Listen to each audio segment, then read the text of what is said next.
les gens qui ont réservé, vous pouvez rentrer. Les ailes tombent devant toi. Parce que moi, je sais ce que je suis.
Un poème pour tous les poètes avec qui nous avons travaillé depuis 30 ans, ainsi que pour tous ceux avec qui nous allons travailler dans les années à venir. J'ose pas dire dans les prochaines 30 années, pardon. Ce poème a un titre, Non, la poésie, non. Non, non, la poésie n'est pas cette incidence triste du soleil sur la terre meurtrie. N'est pas ce jeu des fins d'après-midi quand on ne sait pas si la pluie nous permettra de boire debout ou de prier à genoux comme au temps des Bibles non écrites. Non, non, ce ne sont pas des mots qu'on plante en ligne droite et très longs rangs comme reboisement de terres abruties de forêts incendiées. Non, non, la poésie, non, n'est pas cette obscène chaleur qualifiée d'humaine qui n'est que l'image grimace d'un déjeuner de jour de l'an. Non, non, poètes ne se livrent pas comme fleurs à la Toussaint et leurs couronnes sont tressées pour une fête qu'ils ne connaîtront pas.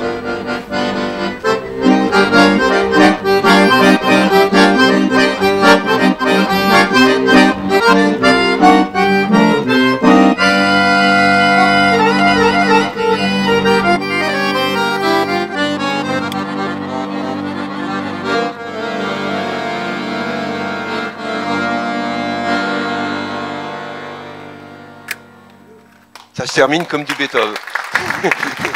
Merci Maxime Perrin. J'allais dire Maxime qui ouvre le bal. Voilà. Enfin, oui, ça va être un bal un petit peu, en quelque sorte. Peut-être que ça se terminera par un bal, d'ailleurs on ne sait jamais, avec tous les musiciens qu'on a.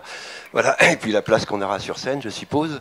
Voilà, merci à vous d'être venus pour cette deuxième journée. Certains... Je ne vois pas très bien, mais j'en reconnais qu'ils sont venus déjà hier, donc il y a vraiment des accros qui viennent une deuxième journée. Je suppose que vous avez voulu profiter du beau soleil qu'il y a dans le parc. Alors on a réfléchi un moment, on s'est dit on va faire ça peut-être dehors quand même. Enfin bon, c'est un peu compliqué quand même. Voilà, mais on aura une petite pause, donc on pourra aller respirer à un moment donné. En attendant, on va profiter du soleil poétique à l'intérieur. Voilà, merci à tous les poètes qui sont là ce soir. Alors bon, c'est... Comment vous dire ? 30 ans de Paris poétique, je ne vais pas vous les raconter. Hier, on en a parlé longuement au cours de la table ronde. Un petit mot sur ce que j'ai rompu tout à l'heure. C'était la dernière intervention, hier soir, de Serge Pey, un poète qui fait de la poésie action, avec sa compagne, Caramulas, qui fait des performances. Voilà, et ils ont tous les deux rendu un hommage au Pussy Riot, que Serge Pey, qui est de Toulouse, appelait les Pussy Riot. Voilà, ces trois jeunes femmes qui ont été condamnées pour avoir dit un poème, chanté une chanson dans une église qui ne faisait pas plaisir à Poutine. Vous êtes bien sûr au courant de ça. Donc ils ont fait cette joke. On s'est dit que plutôt que de le ranger tout de suite, on l'a laissé toute la nuit comme ça, mijoter cette installation, et puis que c'était pas mal comme ouverture. Voilà. Donc on va essayer de briser ce mur d'intolérance dont, hélas, elles sont victimes. On commence déjà comme ça de façon un peu symbolique pour laisser la place aux poètes. Les poètes et les musiciens et le danseur jongleur qui vont se produire tout cet après-midi. Alors, quand je l'aurais écrit, j'aurais dit, attends, c'est pas un spectacle hein, de poésie. Imaginez que c'est une sorte de fête. Une fête de famille, son côté un petit peu kitsch, chacun y va de sa chansonnette, de son petit poème, etc. Voilà, donc on est autour d'une table, imaginez, et puis vous êtes les invités, nous sommes tous des invités. Et puis d'ailleurs peut-être que, sait-on jamais, peut-être dans la salle, on va découvrir des talents, je ne sais pas. Bon, en tout cas, bon, en gros, ils vont passer par ordre alphabétique, comme ça c'est le plus simple, pour pas avoir de problème de préséance, avec quelques petites exceptions pour ceux qui doivent partir avant la fin. Et d'ailleurs l'exception va commencer tout de suite parce que on va commencer avec Jean-Pierre Verhaegen. Et puis je viendrai chercher les poètes qui se répartissent un petit peu partout et ça donnera l'occasion pour vous de faire leur connaissance. Voilà. Jean-Pierre, eh ben vas-y, tu ouvres le bal, le bal poétique. Jean-Pierre Verhaegen. Je vais rappeler quelques-uns des derniers titres de ma biblio. Vous savez que je suis un auteur populo-lacanien et que je publie aux éditions Freud Aster. Et j'ai notamment publié récemment 20 000 lieues sous les Jules de ta mère, et puis l'inconscient, l'autre dans le coma. Oedipe à Jean Blou, une biographie sélective en collaboration avec mon concitoyen William Cliff. Et puis par divan, par derrière, une méthode d'apprentissage du rythme pulsionnel en moins de 30 leçons. Des fables, si c'est pas toi, c'est donc ton frère. Et puis le complexe sidérurgique expliqué au métallo du bassin lorrain. C'est un essai dans la collection Petit cache-sexe du peuple. Une BD, Hystérix le Grivois. Le surmoi pondéral, un traité de culture générale, collection grosso modo. Des poésies complètes sous le titre Mignonne, allons voir si t'as névrose. Puis moi aussi j'ai été fils-père, collection Confessions spontanées et révélations sur le tard. Un bestiaire illustré, quand on se couche avec son chien, on attrape des pulsions. Et enfin, des archives épistolaires freudiennes inédites, sous le titre « Jocasse-moi pas les couilles avec ça, maman ». En fait, la question pour moi, ce n'est pas... La question de la poésie, ce n'est pas « Mais où est donc Ornicard ?» Au fond, on s'en fout d'Ornicard. Qu'il dorme, Ornicard. Qu'il s'adonne à la boisson ou à la masturbation, qu'il continue de jouer de l'accordéon à la station d'Éon. La question n'est pas là. Dites savoir où sont passés Ovipare et ses œufs, Barre et son chocolat, ou Moutard et ses mouflets. Tout cela, c'est sans intérêt. Ils le retrouveront bien un jour, le rocher, comme Saint-Médard sa pluie, Tartare son steak, Trafalgar son cou, et Madame Putifard sa petite loupiote. Non, la vraie question, l'angoissante question pour notre belle langue française, c'est « Mais où est donc d'Ormesson ? Jean Lefebvre d'Ormesson, a-t-il bien cessé d'écrire? A-t-il bien été admis à la retraite poétique? Est-il bien disparu de la circulation littéraire, lui qui pouvait tout aussi bien célébrer sur le même ton Marie Brizard et Sagnol que Bouvard et son petit cruchon, ou Falzard et son pantalon? Un petit hommage au grand roi de France. Je rappelle un peu tout de même sous ces Louis. Louis 007, l'agent double. Louis 0 sur 10, le cancre. Louis 13, le boucher du Rhône. Louis 14-18, le poilu. Louis 15, le SAMU. Louis 22, l'agent de quartier. Louis 31, le tiré à 4 épingles. Louis 33, le toubib. Louis 36-15, le tapé. Louis 37-2, le fiévreux. Louis 40-45, le prisonnier de guerre. Louis 43, fillette, le mal chaussé. Louis 50-50, le 50-50. Louis 51, le pastis. Louis 75, le parisien. Louis 100 balles, le fauché. Louis 101, le dalmatien. Louis 106, le Peugeot, ainsi que Louis 206, Louis 306, Louis 406, jusqu'à Louis 806, le voyageur de la même famille des Peugeot, qui, comme chacun sait, succédèrent au Bourbon, au Citroën et au Valois. Un petit hommage à Tintin aussi. C'est tout de même un de mes potes. Hein. Alors, je me disais toujours, Tintin, quand j'étais avec Tintin, je disais, mais tais-toi, Tintin. Tais-toi. Tais-toi en Amérique, Tintin. Tais-toi chez les soviets. Tais-toi au Congo. Va fumer en cachette les cigares que t'as chouravé au pharaon. Fais pas chier le peuple avec ton lotus bleu. Ne me le casse pas avec ton oreille cassée. Baisse le son. Mets un bémol. Fais le mort sur ton île Loire. Rends son sceptre à Autocar Ier. Grenouille-nous pas autour avec ton crabe aux pinces d'or. Cesse de parader avec ton étoile mystérieuse. Garde pour toi le secret de ta licorne. Silence, Tintin. Chut. Ta boîte écrase. Ne nous fous pas des boutons avec tes 7 boules de cristal. Laisse pisser. Oublie. Oublie. Ta gueule sur la lune. Fais-toi tout petit. Marche pas sur les pelouses. Boucle-la. Arrête tout ton tatouin, Tintin. Tais-toi partout. Tais-toi partout. Laisse parler Milou. Un copain de classe avec sa tartine dans la goule à la récré. Orlando, mon copain me charadait. Mon premier a une cigarette au bec. Mon second n'a pas de cigarette au bec. Mon troisième a une cigarette au bec. Mon quatrième n'a pas de cigarette au bec. Mon cinquième une cigarette au bec. Mon sixième n'a pas de cigarette au bec. Mon septième une cigarette au bec. Mon huitième n'a pas de cigarette au bec. Puis pour me chambrer, il poursuivait. Mon neuvième a une cigarette au bec. Mon dixième n'a pas de cigarette au bec. Mon onzième une cigarette au bec. Mon douzième n'a pas de cigarette au bec. Mon treizième une cigarette au bec. Mon quatorzième n'a pas de cigarette au bec. Mon quinzième une cigarette au bec. Et mon tout pour terminer, c'est un cheval complètement éreinté qui vient de galoper sans s'arrêter et qui demande essoufflé. Mais qu'est-ce que c'est? Mais qu'est-ce qui se passe? Mais qu'est-ce que c'est? C'est... T'as ta clope, t'as pas ta clope. T'as ta clope, t'as pas ta clope. Un peu de traduction pour élever le niveau. Les pages roses du dictionnaire Larousse. Mais Rerum Novarum, je pisse beaucoup mieux avec mon nouveau rein. Errare humanum est, il est rare qu'il ne fasse pas humide en Belgique. Beati Popere Spiritu, les Beatles avaient de belles paupières et un beau cul. Lotis Vivendi. Sur la qualité de ce papier chiotte, on est parfaitement d'accord. Piquet Nung, mon oncle est éthylique. Suave Marie Magnot. Elle avait un mari tout à fait suave en maillot sur la vaste mer. Rede Césaric, buisson de Césaris. Celui qui a fauché son raider à César durant la récré et prié de lui restituer. All right, tout le monde est riche. Ipso facto. Chacun son fax aujourd'hui. Manu Militari, lisez le manuel des tarés. Self Benmed, il est sorti de la merde tout seul. Tu es silé, Elvire, tu es viré, mon pote. Asinus, asinum fricat. Pas con le belge, il cachait son fric dans son sinus. Vir bonus dicendi peritus. Dans chaque paquet de peritus, il y a au moins 10 bonus plus. Primum vivere deinde philosophari. Vivre comme un primate, philosopher comme une dinde. Etc. etc. Et on terminera par le 1. Inch'Allah. Inch'Allah, mon chat est musulman. Au fond, la grande poésie doit toujours avoir l'air un peu ridicule. Comme les lettres d'amour. Comme disait pour les anonymes, comme pour celle fleurie d'Anémone, Fernando Pessoa, monsieur personne en personne. Et elle doit toujours être courte et bonne.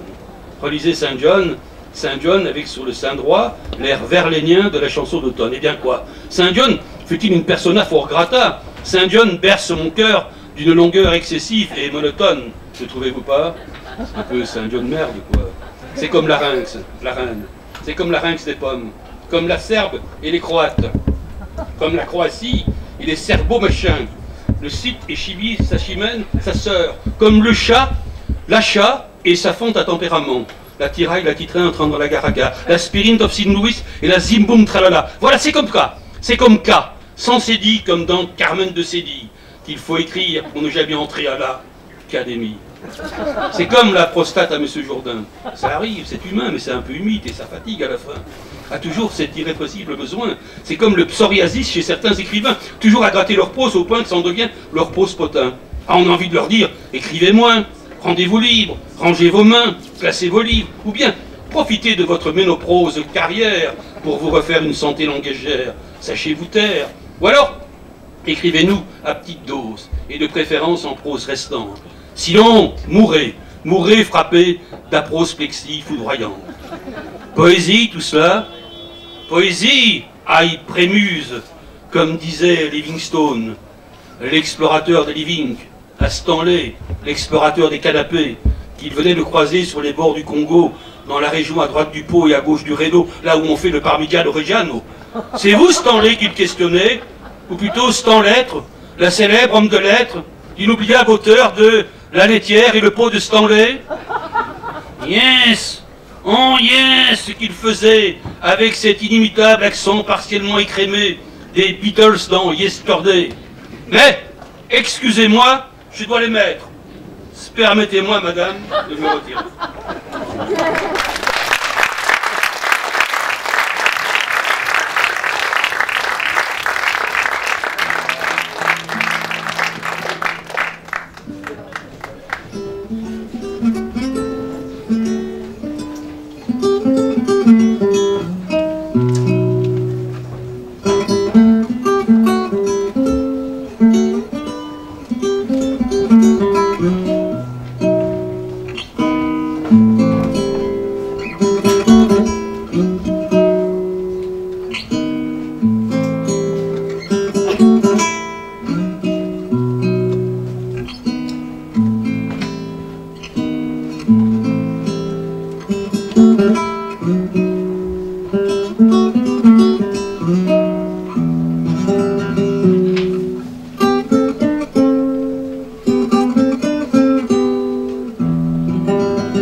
Merci Olivier Saillant, un compagnon musicien qui nous accompagne depuis pas mal d'années, comme tous ceux qui vont intervenir au cours de cet après-midi.